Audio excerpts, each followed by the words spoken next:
Back in Melbourne, I met up with my longtime friend Kazim, who has been following Turkish politics for years. There is something quite unique about Erdogan that many people don't consider. He's probably the first and only grassroots political leader in Turkey. All of the other ones in the last 100 years have all been parachuted in. But Erdogan is the first political leader who got into politics when he was a teenager, 15, 16 years old, taking up duties and posts and positions. And he wanted to be a part of the change. So when he's lived it, he knows what the people have been living through.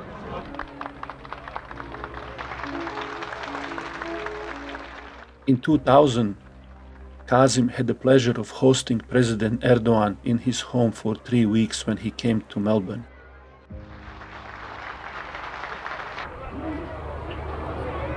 Avustralya'da bulunan Türkiye Cumhuriyetimizin değerli... And he was sick of, lack of education, lack of medication, lack of hospitals in Turkey, roads and facilities and infrastructure, the potholes, the mud, the dirt, the low income, pensioners not receiving any money or hardly any money, people queuing up at the hospitals, for 48 hours just to see a doctor or waiting weeks to get medication.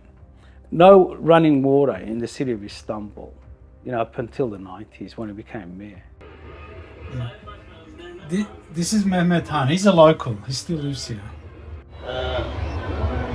Ben sizi Yusuf Aleyhisselam'a benzetiyorum şu şekilde. Estağfurullah. O açıdan değil.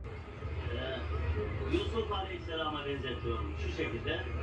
To me, I compare you with Yusuf Aleyhisselam. But he was persecuted.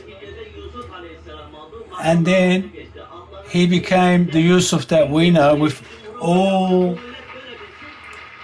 achieving all high status.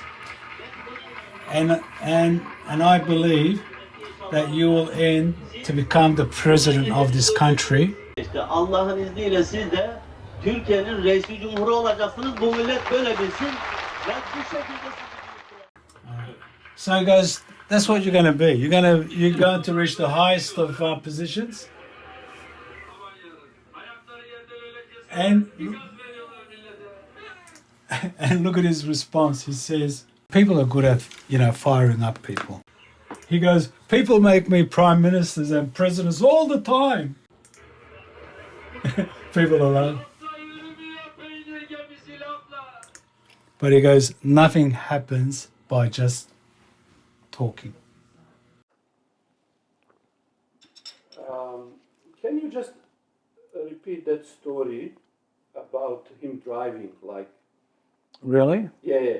So we had this very extensive program, and it involved a visit to Sydney as well. I wanted him to also see part of the country, so I designed the trip from Melbourne to Bright to Canberra and to Sydney. So we go through the Great Dividing Range onto the Snowy Mountains, and also show him the Snowy Mountain project. And when we took off from Meadow Heights, soon we were on the Hume Freeway. And as we were driving along, he said, pull the car over.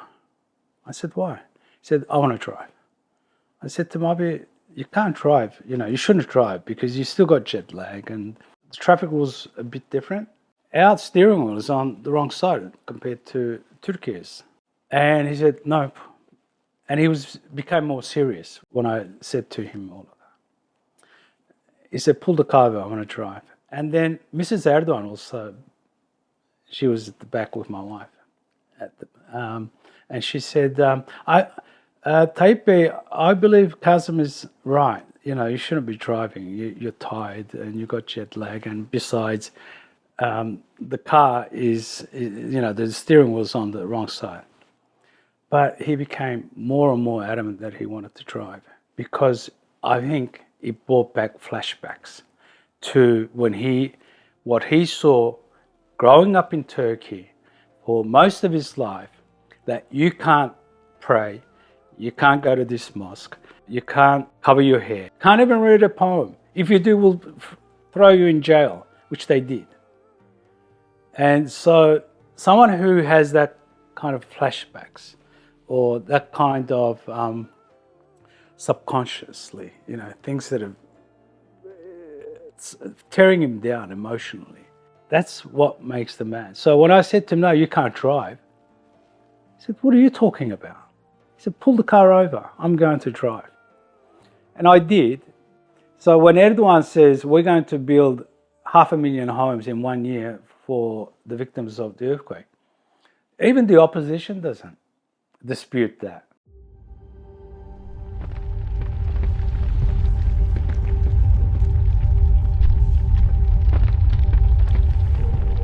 Deprem oluyor gene.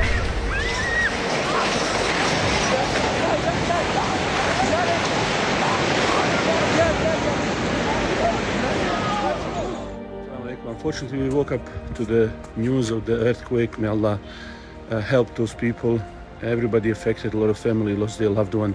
May Allah give them patience, strength to recover. If you can donate something, if you can do something.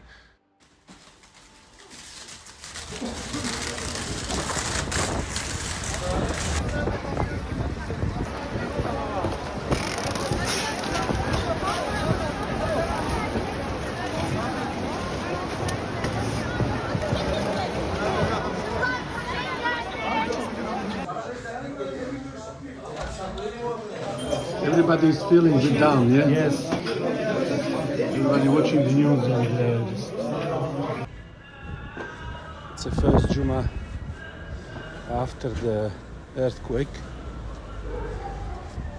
So the situation still, everywhere you can feel it. This is going to be, inshallah, a very big experience for us. What are you expecting to see from this earthquake zone? I'm expecting to see sadness and hope as well.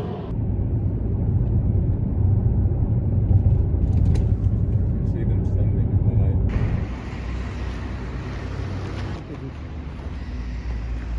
How it all crumbled.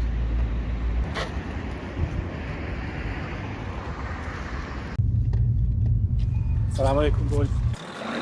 Selam abi, hoş How geldin. are you? How are you?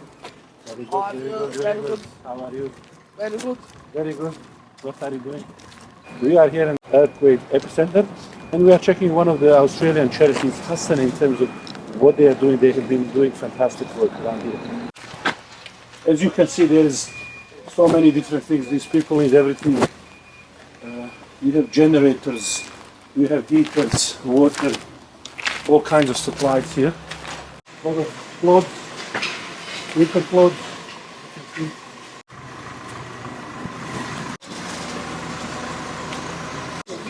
Rice made in Turkey.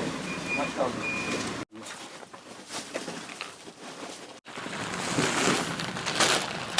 Kayseri. Nerede öğretildin? Kayseri. Also from Kayseri. Also from Kayseri. Again, we say Alhamdulillah, whatever happened, at least there are a lot of people who jump to help. So no matter unfortunate circumstances, but we have seen the best of humanity come at the time that is most needed.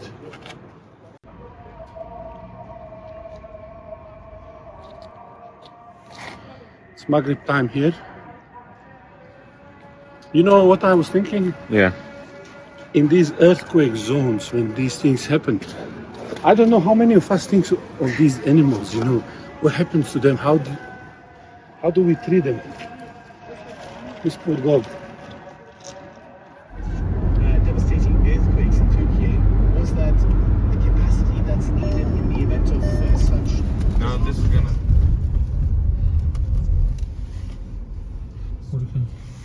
So we are here at one of these locations where you see these new TOKİ buildings coming up. And these are the buildings that did exceptionally well during the earthquake. Apparently most of them were not as damaged, or they pretty much survived quite well this latest earthquake. And in the past, many criticized them. But as you can see, the work done by government on these buildings is of quality. You know, for these projects to be financially viable, it will have to have some innovative solutions. And this is where strong economy, powerful economy is very important. And this is why I would say, don't measure economy just by few indicators, but think about what country is able to do. Quickly shore up its resources and sort of rise from the ruin. And this is what we see wherever I go in Turkey. I see very hard-working people mobilizing resources, building, and I think we will see in very short time this country back on its feet again, inshallah. Many have asked me, why do I care about the situation in Turkey? Welcome to the Turkish Embassy. Thank you. I gave them answer I gave in 2016.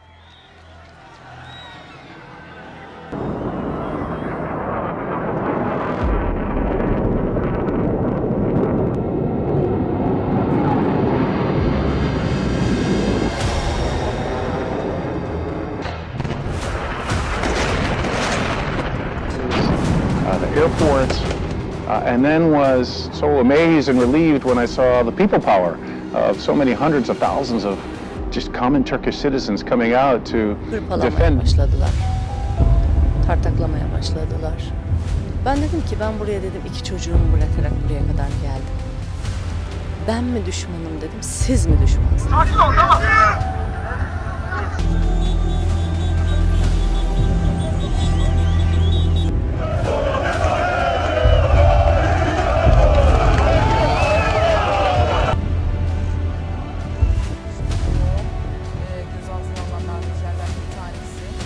We came from many different organizations and background to say that we are with the Turkey. We appreciate moral and ethical leadership that President Erdogan and his government are displaying. We are very concerned. We follow the situation. We are with the Turkish people and we are here to show our support. But there is more to this answer. And there are compelling reasons why this untold story of Turkey's economy must be told, and why it must be told now. The first reason is simple. I love this story. That is why I am sharing it. The second reason is that Turkey stands at a crucial crossroads as the next election approaches. Truth is scarce, and thoughtful and insightful conversations are missing.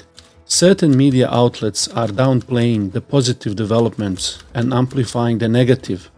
They are erasing the remarkable story of success and future by replacing it with a new narrative of a sick economy of the world, fueled by old stereotypes and prejudices. This only adds to the polarization and sense of disempowerment. But the way I see it, Turkey has strategically oriented itself to seize future opportunities, aiming to become a leading self-sufficient economy. The key drivers of its growth, beyond a young, educated workforce and technological advancements, seem to be built on this four-pillar strategy. The first pillar of this strategy is building a strong industrial base. This entails the ability to produce and manufacture, whether it's physical goods, services, or digital products. From crafting simple car parts,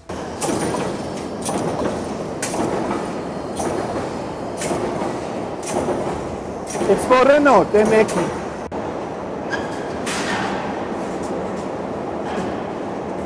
This one is made for the Ford.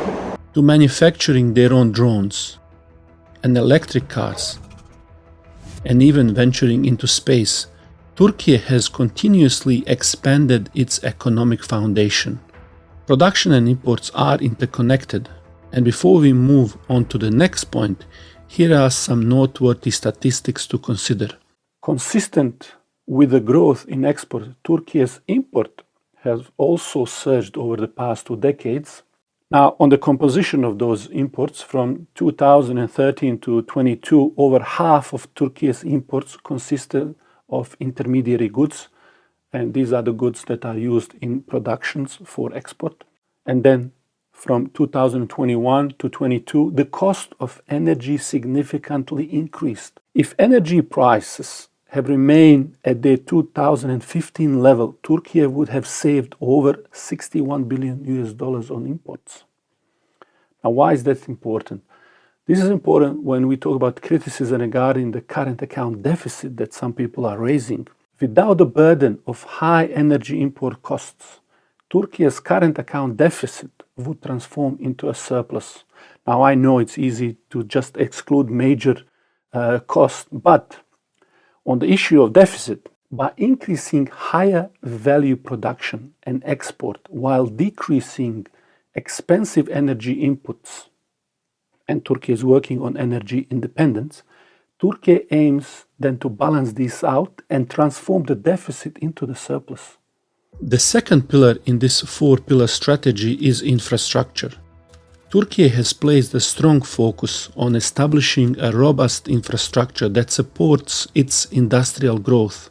Hard infrastructure like roads, bridges, tunnels, and digital networks, coupled with soft infrastructure in the form of services and institutions, has enabled the seamless delivery of goods and services, both physically and digitally. We are at one of the Istanbul train stations where those fast trains are leaving. If you read newspapers years ago, they would have told you that there is no economy to build railway lines, fast trains, airports, all of this infrastructure. But we are looking at some of these achievements, fast trains, right in front of us. So if you believe the newspapers, according to them, this shouldn't be here. But we are looking at it. The third pillar of this strategy is monetary and fiscal policies.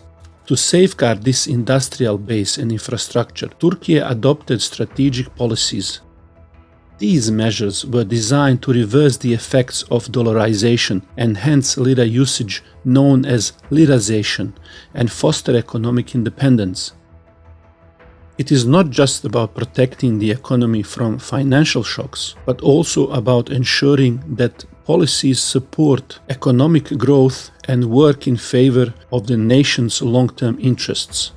Here are sample stats to highlight strategic impact of these policies with regards to debt, liabilities, and interest rates. In 2021, Turkey's total public sector net debt to GDP ratio was approximately one-third of what it was back in 2002. Turkey's public net debt remains amongst the lowest compared to several large countries worldwide that you see. In the last 2 decades, a key development in public finance has been the considerable reduction in the public sector's interest payments, contributing to low public debt levels. In this graph, you can see interest rates before and now. The comparison is very clear. Before 2002, they would often go to 50%, sometimes 100%, and sometimes interest rates would go 200+%. Within the central bank's total reserves have been increasing since 2020. Also, there has been strategic shift in composition from foreign currencies to gold. Since 2005, Turkey's banking assets to GDP ratio has doubled, indicating a robust and growing financial sector. In 2002, unfortunately, Turkey experienced an overshooting of the exchange rate. But despite challenging circumstances, we see Bursa Istanbul has outperformed inflation and alternative investment tools, particularly since 2020. Since 2020, all sectors in Turkey have become net debt payers, and Turkey has reduced its net external liabilities, indicating a decrease in its external debt to the rest of the world. Today, Turkey boasts one of the lowest household debt to GDP ratio amongst OECD countries and even emerging markets. This resilience factor offers significant protection against future financial crises. The fourth pillar of this strategy is energy independence. Energy independence through the exploration of domestic sources like oil, gas, and nuclear plays a pivotal role in Turkey's growth story. It not only reduces the need for importation, but also decreases production costs, making the economy more competitive. By focusing on industrial diversification, infrastructure development, strategic policy implementation, and energy independence, Turkey is not just preparing for the future, it is actively shaping it. A comparison with neighboring regions such as MENA, OECD, and the European Union further highlights the success of this untold story thus far. Turkey's average real GDP growth rate between 2002 and 2021 is comparable to that of the East Asian countries and significantly higher than its neighboring nations. And therefore, Turkey's average per capita real GDP growth rate between 2002 and 2021 has been nothing short of astonishing. UNDP Human Development Index provides a summary. Turkey's performance in this regard has been quite impressive. What does it mean? It means that Turkey has been overperforming some of the largest economies in the world. It's also a big success. This growth has been sustained over a long period of time. And Turkey has always been underestimated. So when we compare it with the other countries in the region, we see on net it's a positive outcome. Meet my friend Noor, who shared the journey with me, traveled with me, and observed my conversation with young people. Here are some of his own observations after the end of our journey. Seeing different people, different opinions on the economic situation was actually enlightening, especially when you see the gap between different ages. So for me, it was interesting to see the difference between how young people think and how the old people are thinking about the economic situation. I felt like there's a huge gap of how people are speaking on the business management and manufacturing levels. The producers, the company owners, and so on, they have a different perspective than the young people, but there isn't much communication between the two sides. Me as part of them, I previously didn't really see the image the way I see it now. I was previously thinking of it the way I listen to the media, right? Everything is crashing, it's not going well. But as I read and as I listen to more people from the different sides, and as we go to the streets and listen to the people and listen to the numbers, which the numbers growing, which the economy's growth, it's really interesting. It's a case to go through. So what would you advise young people to think about? What are some of the things they should know when they are making we don't want to tell them how to vote, but what should they be thinking as they are voting? What are some of the principles or things they should know or think about as they cast their vote? I would say we need to think of the consequences. This is really important. Go through the facts. Understand what's the situation now. Understand what was the situation before. Compare, instead of comparing with other countries, compare what your country is doing now and what the country has been doing in the last 25, 30 years, right? What's the consequences of your decision? If you choose this party or if you choose this one. This is actually what I think people forget about the most. We want change. And then what's after the change? We are in Istiklal Street, Taksim, a scene of the last terrorist attack just recently actually happened. And what is interesting with this country is that despite all of the things that have been happening, the country continue to grow and prosper, and they don't buckle up and they don't fall on their knees. The rest of the world is dealing with pandemic and shortage of maybe gas and other commodity because one war. This country is dealing with a multiple issue on the multiple fronts. So to be a president in this country, to lead this nation across this maze of international, local and regional issue takes a really very skillful master player. I think Erdogan is a blessing to the area. He has changed things. If the Western powers are not happy with something, then you got to think what's going on. If they're happy with some regime or something that's happening around the world, you got to be really concerned. Something is deficient in capitalism, in socialism. They do something, they get some targets, but not all. Something is defective, And they are looking for something, and only Islam may bring everybody the wealth, the happiness. The next 10 years, there's a snowballing effect.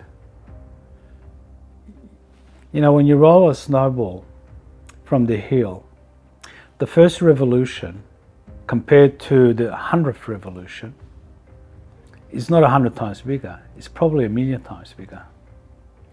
That's where Turkey is at the moment.